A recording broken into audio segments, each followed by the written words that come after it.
मैं धारावी होकर आई हूं, वहां पर अडानी के प्रोजेक्ट को लेकर बहुत सारे सवाल हैं। वहां के लोगों को क्या समझाएंगे आप? उनको लग रहा है कि उनके प्रोजेक्ट की वजह से अपना घर छोड़कर दूसरी जगह उनको शिफ्ट होना पड़ेगा। देखिए, ये धारावी प्रोजेक्ट का जो निर्णय हुआ है, तभी मुख्यमंत्री कौन थे? वही थे। उन्होंने यह सब तय किया है। सेकलिंग नाम की कंपनी थी, उसको रद्द करने का कारण क्या? क्यों कारण? किसी को देना था। अब क्या हुआ? सत्ता से बाहर तो जो मित्र थे दुश्मन बन गए। 2 लाख घर है। ये स्पेशल प्रोजेक्ट है। हमारी सरकार ने पहले उन्होंने कहा था सिर्फ जो पात्रता धारक है उनको ही देवे। हमने कहा नहीं, जितने लोग रहते हैं उनको सबको देना चाहिए।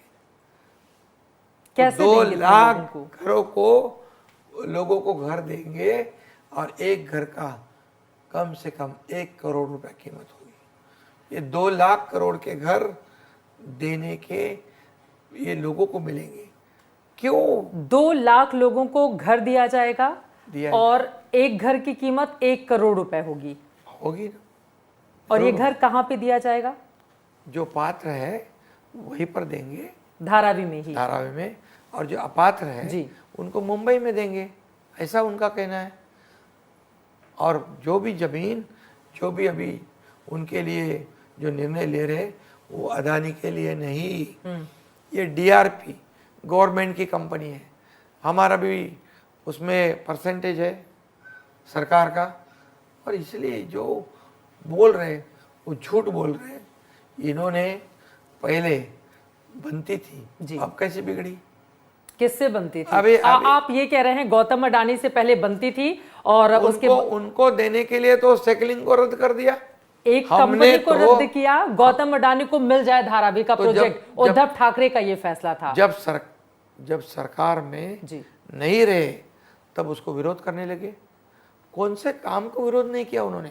लेकिन ये बड़ा दिलचस्प आपने कहा कि धारावी वाला जो प्रोजेक्ट था वो उद्धव ठाकरे ने गौतम अडानी को देने के लिए एक दूसरी कंपनी का रद्द कर दिया और अब जब आपकी सरकार आ गई तो वो उसका विरोध करने लगे। और हमने कौन डेवलपर है हमने नहीं देखा। हमने देखा कितने ज़्यादा लोगों को उसका फायदा हो जाए।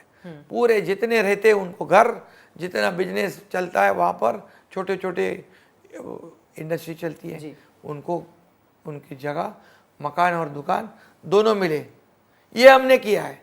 उन्होंने तो पहले कहा था इतने ही लोगों को दो, हमने कहा सबको दे दो। तो कौन किसके बाजू में है? हम डेवलपर के बाजू में या लोगों के बाजू में? तमाम कामकाज मुख्यमंत्री जी आप गिना रहे हैं। अब वक्त हमारे पास कम है, इसलिए जल्दी जल्दी 2-3 सवाल और मैं ले लेती हूँ। बार बार बाला साहब ठाकरे के हिंदुत्व की विचारधारा को लेकर शिंदे सरकार आगे बढ़ी है, इसका आप दावा कर रहे हैं। क्या इसी वजह से हिंदुत्व का तड़का लगाने के लिए बटेंगे तो कटेंगे, एक रहेंगे, सेफ रहेंगे, इस तरह के नारे आप लोगों की ओर से दिए जा रहे हैं? क्यों नहीं रहने का एक? ये सवाल आप उनको क्यों नहीं पूछते? जब फेक नैरेटिव उन्होंने फैलाया संविधान बदलेगा, सबको डराया और उस चुनाव को लगभग कुछ सीटें ज़्यादा मिली उनको। अगर एक अभी इस पूरे देश में एक रहना क्या गुनाह है? वो एक में मुसलमान आते हैं, नहीं आते हैं मुस्लिम समुदाय के लोग? कहा है किसने? मुसलमानों ने या नहीं आना है, हिंदुओं ने एक हो जाओ, ऐसा कहा? धार्मिक बात की है। जैसे डिवाइड एंड रूल ब्रिटिश करते थे वैसे कांग्रेस कर रहे हैं, तो क्यों नहीं बोलेंगे एकजुट होकर मतदान करो? क्या गुनाह है उसमें?